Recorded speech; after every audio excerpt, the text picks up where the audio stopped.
प्रणाम। ओम नमः शिवाय। योग की क्या व्याख्या है? जब मैं ये प्रश्न पूछूंगा तो मुझे पता है आप रटे रटाए तोतों की तरह कहोगे योग चित्तवृत्ति निरोधश्च तदा स्वरूपे दृष्टि अवस्थानम, और भी न जाने कितनी लंबी चौड़ी लाइनें मुझे बताएंगे। समत्व योग उच्चते वगैरह वगैरह। अक्सर मेंढक इस तरह से टरटराते रहते हैं और मैंने हमेशा बरसात में ऐसे अनेकों मेंढकों को एक साथ योग के विषय में टरटराते सुना है। खैर छोड़िए, इस टरटराहट के बीच हम आज कुछ नया संगीत छेड़ेंगे जो इस टर टर टर से थोड़ी सी अलग होगी। सर्वप्रथम तो ये कि योग है क्या। किसी ने कहा कि आत्मा को परमात्मा से जोड़ देना, ऐसा कोई गणितज्ञ ही कह सकता है ना। प्लस माइनस गुणा भाग, आत्मा परमात्मा जोड़ दो, घटा दो, डिवाइड कर दो और रूल करो। फिर योग की क्या परिभाषा हो सकती है? योग का मतलब है अपने आप को स्ट्रेस फ्री रखना, अपने आप को फिट रखना, अपने आप को काफ़ी स्ट्रॉन्ग रखना। ये कौन कहेगा? ये तो सारे पश्चिम वाले जितने भी यही कहेंगे, क्योंकि उनको इससे ऊपर तो कुछ आता है नहीं। दिमाग भी इससे ऊपर चलता नहीं है, क्योंकि दिमाग में भी ना अलग अलग तंतु होते हैं, उनके आधे से तो फ्यूज़ होते हैं। समझ ही नहीं आता कि योग का इससे ऊपर भी कुछ अर्थ हो सकता है। फिर उसके ऊपर भी कुछ हैं, फेंकू छाप लोग योगी, जिसका मतलब योग का मतलब है हवा में उड़ जाना, पानी पे चलना और भूखे रहना, एक पेड़ के नीचे गर्दन लटका के रहना ऐसे 1 साल 2 साल 4 साल 10 साल 15 साल तक, ताकि सूख की मम्मी हो जाए। बिल्कुल मम्मी, मेरी वाली मम्मी नहीं, मिस्र की मम्मी हो जाए वैसे। ये योग होता है। या फिर योग ये होता है कि आंखें बंद कर लो फिर आंखें खोलो ही मत। कोई बोले भाई साहब तब भी आप बंद ही रखें। ये योग होता है। योग की क्या परिभाषा है? धैर्य संहिता के बारे में मुझे मत सिखाओ कि उसमें क्या लिखा है। पतंजलि योग प्रदीप क्या कहता है, ये सब अपने पास ही रखो। मैं भी खरीद सकता हूँ 50 रुपये में। या फिर हठ योग प्रदीपिका में गुरु गोरक्षनाथ ने क्या लिखा, पहले तो मुझे वो स्टिल फोटोग्राफ ला के दिखाओ जिस पर वो लिख रहे हैं बैठ करके कि देखो मेरे पास इंक खत्म हो गई है। मोर का पंख है ना, ये आगे से बार बार डुबो के खराब हो गया है। अच्छे वाला मोर मैंने इस बार मिल गया ना, तो सारी पूंछ के पंख उखेड़ के रख दूँगा। क्यों जी, 2-4 इधर से डाल के इधर से, और बाद में इंक पॉट में डुबाऊंगा और फिर लिखूंगा कि योग का असली अर्थ तो अष्टांग योग ही होता है। धारणा, ध्यान, समाधि, ये सब यम नियम है ना, सब क्या ये योग है? इस तरह की बहुत सी बातें आपको आए दिन मिलेगी। बड़ी बड़ी फिलॉसफी, इतने मोटे मोटे ग्रंथ, ये बृहद कलेवर, समाधिपाद, विभूतिपाद और भी न जाने कितने कितने पाद। दरअसल धर्म की आज वो दुर्गति हो गई है जिसके कारण ऐसे घटिया और कुत्सित वचन मुझे कहने पड़ते हैं, मतलब बहुत घटिया वाले। क्यों? क्योंकि अगर आप इस तरह से योग की यात्रा में निकलेंगे ना, तो आप यकीन मानिए कि आपको कुछ भी नहीं मिलने वाला। मैं एक महाशय को बहुत अच्छी तरह जानता हूँ, हमारे एक क्षेत्र के हैं। उनके पास बहुत बड़ा पुस्तकालय था, केवल योग के ही ग्रंथ, और योग पर अनेकों प्रकार के लोगों द्वारा लिखे हुए, अनेकों विद्वानों द्वारा लिखे हुए भाष्य। मैं ये कटाक्ष नहीं कर रहा कि वो विद्वान नहीं है, हाँ विद्वान है, लेकिन मुझे तो विद्वत्ता नहीं झाड़नी ना ही मुझे आपको विद्वान बनाना है। हमें तो मौलिक रूप से ये देखना है कि आपको योग आता है या नहीं। और इतनी सारी पुस्तकों का संग्रह कर रखा है कि उनके पास कोई भी जाकर अगर 1 मिनट भी बैठ जाए तो उनकी फिलॉसफी शुरू हो जाती है कि योग ये होता है, योग वो होता है, योग में ऐसा करना चाहिए, योग में वैसा करना चाहिए, भोजन इतने प्रकार के होते हैं, रस इतने प्रकार के होते हैं, पंचतत्व ये हैं, पंचतत्व में से इतने माइनस कर दो, इतने प्लस कर दो, इतने हवा वाले हैं, इतने पानी वाले हैं, इतने आग वाले हैं। आप सच कहिए कि जैसे आग के ऊपर मक्की की रोटी पकती है ना, बीच बीच में से काली काली हो जाती है और बाकी पीली पीली रह जाती है, वैसे ही उनके पास कोई योग का ध्यान ही चला जाए, उसकी यही दुर्गति होती है। लेकिन योग क्या है ये कोई नहीं जानता। एक दिन दुर्भाग्यवश मैं उन्हें रास्ते में मिला, तो उन्होंने कहा कि चलो आज आप बहुत दिनों के बाद दिखे हैं तो थोड़ा थोड़ा दूध पी रहे हैं बैठ कर। मैंने कहा ठीक है, इससे अच्छा बहाना और क्या हो सकता है, तो चलिए आपके घर चला जाए। एक बड़े से गिलास में, सुंदर से गिलास में दूध आया और हमने दूध का सेवन शुरू किया। अब योग के ऊपर चर्चा शुरू हो गई। उन्होंने बताया कि देखिए मेरे पास ये ग्रंथ हैं, अलमारी में से 4 ग्रंथ निकाले और टेबल पर रखिए, इतने मोटे मोटे। ये इस प्रकाशन के हैं, ये इस लेखक के हैं, इसे स्वयं अमुक ऋषि ने लिखा है, इसे स्वयं अमुक ने लिखा है, और इसके पृष्ठ नंबर इतने पर ये है, पृष्ठ नंबर इतने पर ये है। तो बड़ा अच्छा लगा कि देखिए भाई साहब कितनी रिसर्च करते हैं, कितना जानते हैं, कितना पढ़ते हैं, और यदि अभी कोई रिटन टेस्ट हो तो तुरंत क्वालिफाई कर लेंगे। फिर ऐसे ही बैठे बैठे मैंने ये पूछा कि चलिए आप ये बताइए कि इतने ग्रंथों को पढ़ने के बाद आपको क्या अनुभूति हुई है कि वास्तव में ठीक ठीक परिभाषा योग की क्या हो सकती है। तो वही ब्रह्म वाक्य, सूत्र वाक्य, ग्रंथ वाक्य, कलश वाक्य और ऋषि वाक्य शुरू। लेकिन मुझे नहीं लगा कि मेरे जैसा मूढ़ व्यक्ति उनके किसी भी तर्क से संतुष्ट हुआ होगा या उनकी किसी भी परिभाषा से संतुष्ट हुआ होगा। योग को वर्गीकृत करना या योग की व्याख्या करना अपने आप में बेवकूफ़ी जैसा काम है, क्योंकि योग को परिभाषित ही नहीं किया जा सकता। वो अत्यंत विराट और वृहद हो गया है, लेकिन फिर भी जानने वाला उसे जिस बिंदु पर से जानता है तत् अनुरूप उसकी परिभाषा देता है, और गुरु के पास जैसा शिष्य आकर बैठता है उस शिष्य के अनुरूप गुरु उसको योग की परिभाषा और योग का उपदेश करते हैं। यही वास्तविकता है। इसलिए यदि आपसे कोई पूछे कि योग की वास्तविक परिभाषा क्या है, तो आपको ये जानना होगा कि किसके अनुरूप ये बात कही जा रही है, क्योंकि केवल एक निश्चित परिभाषा योग की नहीं दी जा सकती।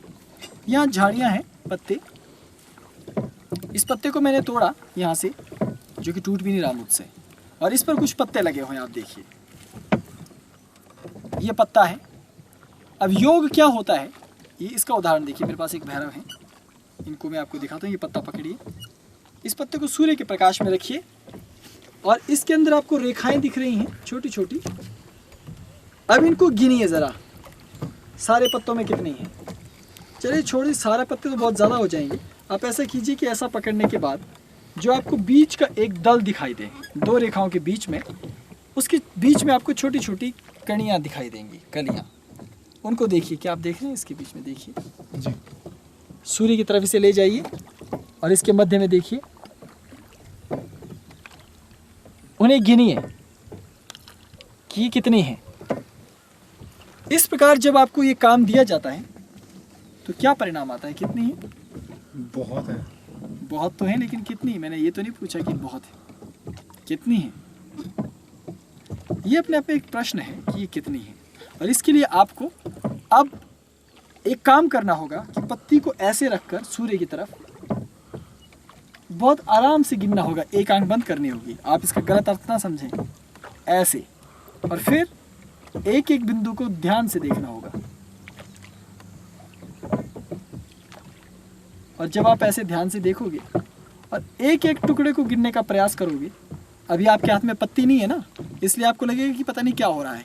ज़रा घर से बाहर जाके पत्ती लेके आओ और सूर्य के सामने ऐसा रख के फिर देखो, तो पता चलेगा कि इसके अंदर जो ये छोटे छोटे छिद्र हैं और रेखाएं आपस में जुड़ रही हैं, काट रही हैं, अगर आप इसको गिनने लग जाएं और पूरे ध्यान से लग जाएं तो ये अपने आप में योग होता है।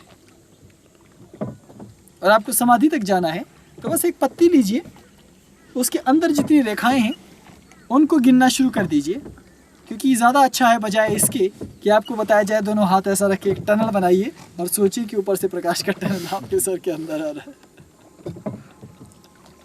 इस दुनिया में योग के नाम पर ऐसी ऐसी पद्धतियाँ और ऐसे ऐसे काम आपसे करवाए जाते हैं जिनको देखकर मुझे मुस्कुराने और हंसने का दिल करता है। अगर आपको कभी हंसी ना आए तो आप किसी योग गुरु के पास जाके मेडिटेशन की टेक्निक सीखें। आप यकीन मानिए, घर आकर आप हंसते हंसते लोटपोट हो जाएंगे। तो योग के नाम पर आपको अनेकों क्रियाएं करवाई जाती हैं। वास्तव में कुछ भी करना योग है। कोई भी कर्म इस संसार में जब आप उसी पूरी तन्मयता के साथ करते हैं तो वो योग का प्रथम चरण होता है, वहीं से योग की शुरुआत होती है। पानी पर कितनी लहरें और तरंगे मेरे पीछे, इनको गिनिए जरा, वो आदि अनंत तक जा रही हैं। एक एक को गिनना है और पूरी ईमानदारी से गिनते जाना है। अगर आप इस काम को किसी नदी के किनारे बैठकर कर सको तो आप एक महान योगी सिद्ध होंगे। और ठीक इसी तरह अगर आप ये कहें कि ये बात तो आपने बहुत अच्छी कही, और आप अपने लैपटॉप पर बैठकर दिन भर 1000 फोटोग्राफ, 10,000 वीडियोस देखें और कहें कि हम योगी हो गए, तो मैं नहीं मान सकता कि आप योगी हो गए। आप पूछेंगे वो क्यों? उसके पीछे कारण ये है कि जो काम आप करना चाहते हैं वो तो भोग है, योग कहाँ से? और लोग कहते हैं कि जो काम आपका मन नहीं करना चाहता है वही करो, वही योग है। क्या ये वास्तविकता है? हठ योग के नाम पर, राजयोग के नाम पर, लय योग के नाम पर न जाने कितनी खिचड़ियाँ पकाई जाती हैं। और हैरानी की बात है कि योग का एक तरीका है कि आप पद्मासन लगाकर बैठ जाइए, रीढ़ की हड्डी को सीधा रखिए, अपनी दाहिनी नासिका को बंद कीजिए, बाईं नासिका से श्वास लीजिए, फेफड़ों को फुला लीजिए, सांस को रोक के रखिए, अपने आगे चक्कर पर ध्यान रखिए, बाईं नासिका को बंद कीजिए, दाईं नासिका से श्वास बाहर छोड़िए, ऐसे और लगे रहिए दिन भर जब तक समाधि पर नहीं पहुंच गए। तो क्या ये योग है? देखिए, इस तरह के अनेकों उदाहरण हैं, अनेकों बातें हैं। अब अगर मैं आपको ज़्यादा बताऊंगा तो हम भी डूब जाएंगे नीचे, क्योंकि ज़्यादा भार हो जाएगा हमारे ऊपर में। ज्ञान का भार, किताबों का भार, योगियों का भार, एक से एक योगी हैं। कोई हवा पे बैठ लेता है, कोई पानी पे तैर लेता है, कोई खाना ही नहीं खाता है, किसी का हाथ ऊपर रहते रहते सूख जाता है, किसी में इतनी ताकत होती है कि वो हवा में बहुत तेज़ी से उड़ करके कुछ भी ला करके पकड़ करके आपको दिखा सकता है। लेकिन योग इन सब से बहुत विरला है। उसको समझने के लिए आपने कभी सूर्य की किरणों के भीतर के कणों को गिना है? जैसे इस पत्ती में छोटे छोटे कण थे, जैसे मेरे पीछे बहते पानी में सागर में तरंगे हैं, वैसे जो सूर्य का प्रकाश आता है इसमें छोटे छोटे बिंदु होते हैं। उस तरफ देखिए ज़रा, उस पर्वतों की तरफ जहाँ जंगल है, वहाँ सूर्य की किरण नीचे की तरफ आ रही है, धीमी धीमी किरणें जो आकर आगे झील पर पड़ती है। इस किरण को आप अगर इस किरण को जो आती किरण है, इसे यदि आप गौर से देखेंगे तो इसमें एक धुंधलापन सा है। अगर आप उस धुंधलेपन को गौर से देखेंगे तो आपको उसके अंदर छोटे छोटे बिंदु नजर आएंगे। जब आप उसे और भी गहराई से देखेंगे तो वो बिंदु आपको अनुभव होंगे कि बड़े विचित्र से बिंदु। अगर आप किसी नदी के तट पर एक पलक झपकाए बिना उन बिंदुओं को महसूस कर सकते हो और गिन सकते हो, तो वो भी कहीं ना कहीं योगी होना है, वो भी कहीं ना कहीं योग है। लेकिन आप कहेंगे पता नहीं मैं भी आपको योग के नाम पर क्या क्या करवा रहा हूँ। देखिए, ये चीज़ें ज़रूरी हैं। योग का तात्पर्य है, योग का तात्पर्य क्या है? चलो वापस मुड़ते हैं पहले किस तरह से, कि जैसे हमने ये किरणें देखी, ठीक है, मेरे पीछे ये किरणें आ रही हैं। अब आप इन किरणों को, मैंने पहले आपको गिनने को कहा, ये जो तरंगे बन रही हैं सूर्य की किरणों के ऊपर चमक रही हैं पीछे पीछे और आपको दिखाई दे रही हैं एक आभा मंडल सा, आप इनको गिनने लग जाओ तो भी योग है। लेकिन उस योग में एक कमी है, वो एकाग्रता वाला योग है, पूर्णता वाला योग नहीं। आपको योग के लिए उसका भी विसर्जन करना होगा। जो मेरे पीछे किरणें बन रही हैं ना, पानी की तरंगे उठ रही हैं ना छोटी छोटी, आप इनको केवल देखिए, किसी एक स्थान पर टकटकी लगा कर देखिए, पीछे तरंगे बनती रहेंगी, जाती रहेंगी, बनती रहेंगी, जाती रहेंगी। उन्हें केवल देखना है, गिनने की ज़रूरत नहीं है। अगर आप इस तरह से काम करते हैं और देखते रहते हैं तो भी योग हो सकता है। लेकिन योग की क्या परिभाषा है और वास्तव में योग क्या है, ये इस तरह से नहीं जाना जा सकता। इसीलिए अगर आप योग का कोई भी ग्रंथ पढ़ते हैं तो वहाँ स्पष्ट शब्दों में चेतावनी है कि आपको गुरु के आश्रय में जाकर ही योग को सीखना होगा। क्योंकि योग की परिभाषा वैसी नहीं है जैसी आप और हमने पढ़ रखी है या जितनी आप और हमने सुन रखी है। वो केवल उपदेश मात्र के लिए, ऐसा नहीं कि उपदेश केवल दूसरों के लिए होता है। उपदेश मात्र का अर्थ है एक छात्र को सिखाने के लिए, प्रारंभ करने के लिए एक सूत्र मात्र है। लेकिन जब एक ब्रह्मनिष्ठ योगी, एक पूर्ण अवतारी योगी, एक पूर्ण चेतनावान योगी, जिसके अपने जीवन में प्रत्येक कदम कदम पर, प्रत्येक चरण पर योग उतरा हुआ है, वही योग को वास्तव में जानता है और वही आपको इसका उपदेश कर सकता है। इसलिए गुरु की श्री चरणों में बैठकर योग को समझने की कोशिश की जाती है। योग के संबंध में कुछ चीज़ें अलग अलग विचारों और मान्यताओं वाली हैं।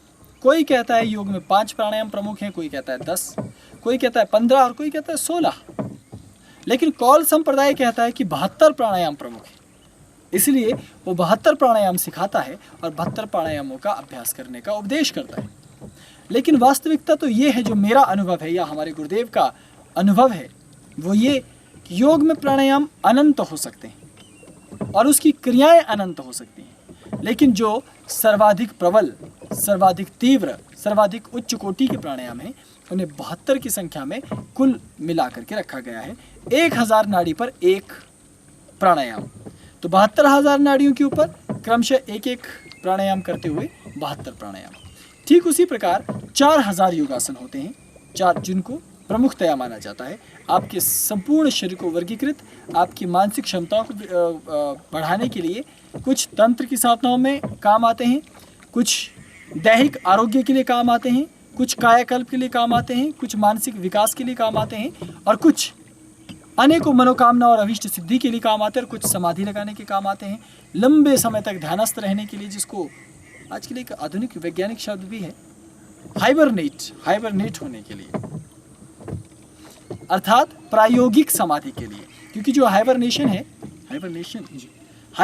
है उसे आप समाधि नहीं कह सकते, वो एक दैहिक और मानसिक और बौद्धिक अवस्था है जिसमें आप अपने आप को बहुत कम जागृत रखते हुए अपने शारीरिक तंत्र को नियंत्रित करते हुए आप लंबे समय तक रह सकते हैं। तो योग में इस तरह की क्रियाएं करवाई जाती हैं, जैसे भूमि के नीचे आसन लगाना, कई दिनों तक अपने आप को भूमिगत गुफाओं में रखना, कंदराओं में, गिरी गुफाओं में, गह्वरों में रखना, और कभी बर्फ की शीतल गुफाओं के बीच में अपने आप को स्थापित रखना। मान लीजिए मैं किसी ऐसे पर्वतीय क्षेत्र पे हूँ जहाँ 8 महीनों तक बर्फ रहेगी, अब भोजन पानी कुछ नहीं मिलने वाला, तो कुछ एक ऐसे योगासन और प्राणायामों का एक, जिसे कहा जा सकता है कि एक अभ्यास, एक क्रियात्मक अभ्यास तैयार होता है कि जब आप उस अभ्यास को करते हैं तो आप 6 महीने तक, 8 महीने तक एक ही जगह बिना कुछ खाए पिए अभ्यास प्रयोगात्मक समाधि में रह सकते हैं, जिसे कि कृत्रिम समाधि कहा जाता है, प्रयोग समाधि कहा जाता है, हाइबरनेट होना कहा जाता है आधुनिक भाषा में। तो इस तरह से योग के बहुत से अंग हैं, अंतर्याग, बहिर्याग जैसे कर्मकांड में होते हैं ना, ठीक उसी तरह से बहिर्योग और अंतर्योग, इस तरह से उसके भी 2 भाग क्रमशः होते हैं। तो योगासन में लगातार दैहिक बल और दैहिक शोधन को प्रधानता दी गई, और प्राणायाम में प्रणश चेतना को, प्राणी के भीतर जो आत्म तत्व है उसे, और हमारे शरीर के भीतर जो मन रहता है, मन स्थिति और बौद्धिक तारतम्य को एक स्वरूप में, एक निष्ठ बनाने की तरफ उसका ध्यान दिया गया है, उसकी तरफ उसका बल रहता है। योगासन प्राणायाम के साथ फिर भोजन, पानी, परिवेश, हवा, वस्त्र, बातचीत, संयम, इस प्रकार से अनेकों मर्यादाएं क्रमशः लागू होती हैं, लेकिन ये उस प्रकार लागू नहीं होती जिस प्रकार के ग्रंथों में कहा गया है कि मान लीजिए आप आज अमुक आसन कर रहे हैं या अमुक योग का अभ्यास, तो आज आपको खाना खाना बंद करना। जैसे आप तला हुआ पदार्थ नहीं खाएंगे, आप पकौड़े नहीं खाएंगे, आप जलेबी नहीं खाएंगे, आप रसगुल्ले नहीं खाएंगे। बड़े सुंदर से पक्षी हैं, उधर देखिए ज़रा एक बार।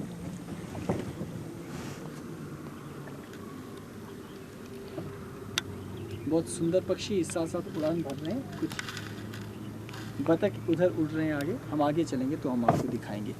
तो मैं ये बता रहा था कि इस तरह के पदार्थ कहे गए हैं, लेकिन मैं ये दावा आपके सामने कर सकता हूँ कि यदि आपको समाधि लगानी है, अगर आपको 1 किलो गुलाब जामुन खिलाए जाएं और फिर कहा जाए अब आप समाधि में बैठो, तो भी मेरा ख्याल है यदि आप निपुण गुरु के शिष्य हैं और आपका अभ्यास पक्का है, तो 1 किलो की संख्या तो बहुत कम है। अगर आप 5 किलो गुलाब जामुन खाकर भी बैठें तो भी निश्चित ही आप तत्क्षण समाधि में जाएंगे ही जाएंगे। लेकिन फिर इस तरह की बातें क्यों कही गई कि आप ये सब भक्ष्य, अभक्ष्य, भोजन में आश्रय दोष, नैमित्तिक दोष, इस प्रकार के अनेकों दोष, क्योंकि इन सब के पीछे भी एक कारण है। आपकी स्थिति, जब आप एक विराट स्थिति पर पहुंच जाते हैं योग पे, तो आप इन चीज़ों को अनुभव कर पाते हैं। लेकिन योग को कहाँ से शुरू करूं, कैसे, किस प्रकार आगे ले जाऊं, ये मैं सब आपको नहीं बताने वाला, क्योंकि ये फिर वही बात हो जाएगी कि मैं आपको 15-20 ग्रंथ अपनी अलमीरा में से निकाल कर दिखाऊं और उसमें कहूं देखिए महर्षि पतंजल कहते हैं कि एक आसन पर स्थिर बैठना ही योग है, और फिर मैं आपको संस्कृत में भी परिभाषा दूं कि योग स्थिर सुख मासनम, और फिर आपको कहूं कि अब आप इसका घर में जाके अभ्यास कीजिए। फिर आप कहेंगे कि 1 महीने के बाद तो अभी तो कुछ हुआ नहीं, मैं कहूँगा लगे रहो, आज नहीं तो कल होगा। और आप फिर कहें कि 1.5 साल तो हो गए, मैं कहूँ देखो कई बार जिंदगियाँ भी लग जाती हैं। फिर आप इस जन्म में मर जाओ, अगला जन्म लेकर आओ, और फिर कहो मुझे याद है पिछले जन्म से मैं अभ्यास कर रहा हूँ, तो मैं कहूँगा हाँ, योग भ्रष्ट की गति उत्तम होती है, तुम्हारी भी गति उत्तम हुई ना, अभी तुम्हें याद तो रहा ना पिछला जन्म, अब अगले जन्म तक कैरी ऑन रहो। तो इस प्रकार से तुम योग के इन पुस्तकीय वाक्यों में और इन कुछ तर्कों में उलझे रह जाओगे। इसलिए योग को इस प्रकार समझने की बजाय सीधे सीधे समझना चाहिए। ये ठीक वैसे ही है जैसे अभी हम कश्ती पर सवार हैं ना, हम कहें कि चलो इस पर तैरते हैं। अब एक भैरव हमारे साथ है जो तैरना जानते हैं और एक है जो तैरना नहीं जानते हैं। तो अब आप सोचिए कि यदि इस समय इनको तैरने को कहा जाए तो क्या होगा। कुछ भी नहीं होगा, ये तैरना सीख जाएंगे।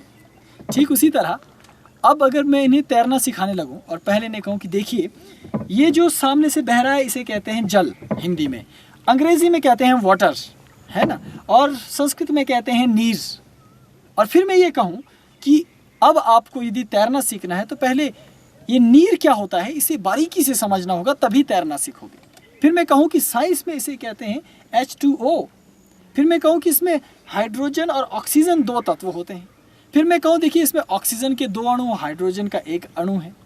अब आप बताइए कि इतनी लंबी रामायण होने के बाद अब ये भाई साहब कहेंगे ठीक है तो हाइड्रोजन को अलग दिखाइए और ऑक्सीजन को अलग। फिर मैं कहूँगा ठीक है चलिए आप अब हमारे साथ एक प्रयोगशाला में चलते हैं। फिर प्रयोगशाला में ले जाऊंगा, फिर वहाँ टेस्ट करेंगे, दोनों अणुओं को अलग अलग करके दिखाया जाएगा, अपरिमित ऊर्जा उसमें खर्च होगी। फिर दिखाऊंगा कि देखिए ये वाला जो अणु है इसे ऑक्सीजन और ये वाला जो अणु है इस तरह से उसका वर्गीकरण करके दिखाऊंगा। उसके बाद मैं कहूँगा कि देखिए अब आपको तैरना सीखना है ना, अब आप पहली पंक्ति लिखिए, इसका नियम समझिए कि पानी में कब उतरना चाहिए। मतलब दिन को उतरें या रात को उतरें, दोपहर को उतरना चाहिए या संध्या के समय उतरना चाहिए।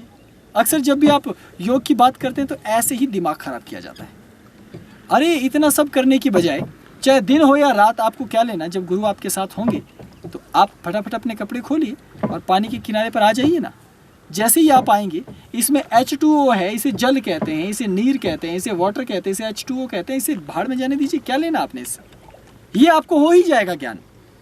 कल जब आप तैरना सीख जाओगे, तैरते हुए आगे जाओगे तो कोई रास्ते में दूसरा नाविक आपको मिल जाएगा जो शायद जल, नीर और इसके सिवाय आपको कहे कि वाटर के सिवाय भी इसको पानी भी कहते हैं प्रभु, तो आप कहेंगे वाह भगवान आज तो नया ज्ञान मुझे प्राप्त हो। तो शब्द महत्वपूर्ण नहीं है, तत्व एक है, प्राण एक है, उसको समझना है। ठीक योग में भी परिभाषाएं अलग हैं, बहुमुखी हैं, अनेकों विस्तार हैं और अनेकों प्रकार की क्रियाएं उसमें हैं। कोई कहेगा अरे 72 प्राणायाम, ना ना आप ग्रंथ लाकर दिखाइए, मैं तो आपको दावा करता हूँ पतंजलि योग प्रदीप में लिखा ही नहीं है। दूसरा उसका भी कोई चाचू आ जाएगा, कहेगा अरे पूरी धैर्य संहिता मैंने पढ़ी है, श्लोक संख्या सुनिए मुझसे और कितने प्राणायामों का विवरण उसमें दिया है, आप बात करते हैं, मैं आपको भी लाकर दिखाता हूँ। जब तक आप इस तरह के लोगों के चक्करों में रहेंगे और प्रयोग जनित प्रणाली में उतरने के लिए तैयार नहीं रहेंगे, तब तक आप कुछ सीख नहीं पाते। इसलिए मुझे कौल पंथ अत्यंत श्रेष्ठ पंथ लगता है। हालांकि उसने ये कहा कि मुख्य रूप से 72 प्राणायामों से शुरुआत करो, 4000 योगासनों को सीखो, लेकिन इसका तात्पर्य ये नहीं है कि आपकी गति केवल 72 और 4000 में सिमट गई। ये तो केवल आपकी नींव है, इसके ऊपर आपको कार्य करना है। और ध्यान करने की कम से कम 8-9 हज़ार प्रणालियाँ हैं कि आप कैसे कैसे ध्यान का अभ्यास कर सकते हैं। उन प्रणालियों को सिखाया जाता है और प्रणालियों में भी विशुद्ध योगमय, मिश्रित और तंत्रमय, मांत्रिक और प्राकृतिक, इस प्रकार से अनेकों प्रकार की यौगिक ध्यान प्रणालियाँ होती हैं जिन्हें आपको सीखकर अपने अभ्यास को आगे बढ़ाना चाहिए। क्या आप जल के ऊपर समाधि लगा सकते हैं, जल के भीतर समाधि लगा सकते हैं? क्या आप गुफा के भीतर जाकर समाधि लगा सकते हैं? क्या आप भूखे महीनों रह सकते हैं? ये सब अभ्यास भी तो आपको करके देखना चाहिए ना। या आप सारी उम्र ग्रंथों में ही पढ़ते रहेंगे कि विश्वामित्र ने ये किया या फिर वशिष्ठ जी ने ये किया या पतंजल ने ये किया, क्योंकि जब तक आप ये किया सुनते रहेंगे तब तक आप खुद कुछ नहीं करने वाले। इसलिए अब वो समय है जब आपको योग को स्वयं करना होगा और योग को विशुद्ध रूप से भी समझना होगा। फिर भले ही वो पंचकोशों की बात हो, षट चक्रों की, कुंडलिनी के चक्रों की बात हो, कुंडलिनी भेदन शास्त्राहार की मूलाधार से लेकर यात्रा हो, हठ योग हो, राजयोग हो, लय योग हो, जितने भी योग की प्रणाली और विधियां हैं उन्हें आपको सीखना होगा। योग की बहुत विधियां हैं, तो उन पर आप कैसे जाएंगे, उसमें आप कैसे कुशल हो पाएंगे, ये योग के अंतर्गत आता है। लेकिन योग के संबंध में फिर मैं आपको वही वाक्य कहूँगा जो ग्रंथ भी कहते हैं कि योग को इस प्रकार नहीं समझाना चाहिए जिस प्रकार मैं समझाने की कोई चेष्टा कर रहा हूँ। क्योंकि साधक जब किसी तत्व को समझने के लिए अपनी आंखें उठाता है या अपना मस्तिष्क अपने वक्ता की तरफ ले जाता है तो वो भ्रमित होने लग जाता है, वो सही तरीके से समझ नहीं पाता। इसलिए योग भाष्य का विषय नहीं है। हालांकि योग पर बड़े बड़े भाष्य लिखे गए हैं और लिखे भी जाने चाहिए ताकि भविष्य में आने वाले साधकों को सरलता रहे। लेकिन वास्तविकता केवल इतनी है कि भाष्य लिखना ही नहीं है, उस भाष्य को भीतर उतारना है, और वो केवल तब होगा जब आप इस साधना को संपन्न करेंगे। और योग वैसे तो विशुद्ध रूप से नास्तिक प्रणाली है, लेकिन कौल संप्रदाय मिश्र प्रणाली के कारण इसे आपको सर्वांगीण तत्वों से सहारा लेकर, जैसे तंत्र से भी, मंत्र से भी, सम्मोहन से भी, प्रकृति से भी और यंत्रोच्चार से भी, इस प्रकार अनेकों तत्वों के साथ उलझा करके आपको योग करवाता है। इसलिए योग में सीखने की संभावनाएं, योग को जानने की संभावनाएं और भी अधिक बलवती हो उठती हैं, और आप योग को एक ऐसी विधि से सीखते हो जो संसार में बहुत कम प्रचलित है। अधिकांश योगाचार्यों ने केवल एक एक मार्ग से ही आपको इसका ज्ञान दिया है। इसलिए ये ज़रूरी है कि आप योग को उसकी पूर्ण विशुद्ध परंपरा के अनुसार ही सीखें, पूर्ण विशुद्ध परंपरा के हिसाब से ही उसे आप जान सकें। तो कौल पंथ में योग एक अलग सा तत्व है। आप प्राणायाम जब करते हैं तो बीज मंत्रों के साथ प्राणायाम किया जाता है। जब आप प्राणायाम करते हैं तो अमुक अमुक चक्र पर ध्यान रखने से वो बदल जाता है। जैसे अनुलोम विलोम आप सबको आता है, बस सीधे बैठे, रीढ़ की हड्डी सीधी रखी, वही दाई नासिका बंद की। लेकिन एक अनुलोम विलोम के इतने भेद हैं कि आप पागल होने लगेंगे। पहले यदि आपने खुली आंखों से अनुलोम विलोम किया, ये अनुलोम विलोम अलग है, बदल जाएगा। अब आपने आंख बंद करके किया, ये दूसरा भेद है, फिर बदल जाएगा। अब तीसरा, अनुलोम विलोम करते हुए यदि आपने जिह्वा को खींचने की मुद्रा में उल्टा रखा, ये तीसरा भेद है। इसी प्रकार जब आपने मुद्रा ऊपर की तरफ लगाकर अब किया,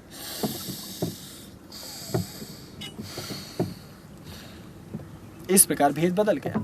अब आपने नासिका के अग्रभाग की तरफ ध्यान रखकर किया, इसका भेद बदल गया। अब इसके उपभेद सुनिए। श्वास आपने अनुलोम विलोम लेते समय श्वास में धारणा की कि मैंने श्वास लेते समय मूलाधार चक्र से टकराई और मूलाधार से बाहर आ गई, एक भेद। फिर दूसरे चक्र पर दूसरा भेद, तीसरे चक्र पर तीसरा, चौथा, पांचवा, छठा और सातवां। तो 7 भेद तो चक्र के अनुसार हो गए। अब अनुलोम विलोम के नाड़ी भेद, 12 नाड़ियां हैं हमारे शरीर। एक एक नाड़ी पर जब आप अभ्यास करोगे, जैसे मैंने अभी श्वास ली, इसे मैं केवल सूर्य नाड़ी में डालूंगा, चंद्र नाड़ी से श्वास लूंगा, लेकिन प्राण ऊर्जा को सूर्य नाड़ी के माध्यम से भीतर ले जाकर मूलाधार तक ले जाऊंगा, तो ये अनुलोम विलोम अलग हो जाएगा।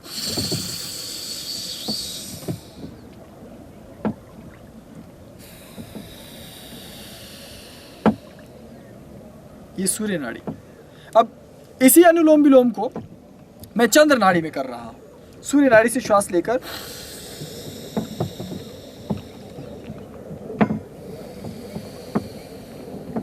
ये चंद्र नाड़ी। अब सुषुम्ना में ले जाऊंगा,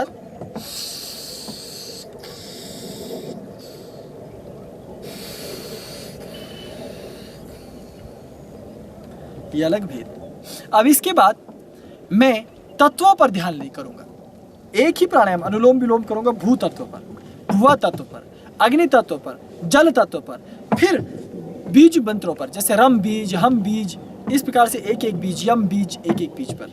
और उसके बाद रंगों पर, एक रंग पर, दूसरे रंग पर, लाल, हरा, नीला, पीला, इस प्रकार। फिर कमल की मूलाधार इस प्रकार से है, इसमें ये 4 पर्ण हैं और इस प्रकार का वहाँ चित्र है, इस प्रकार से।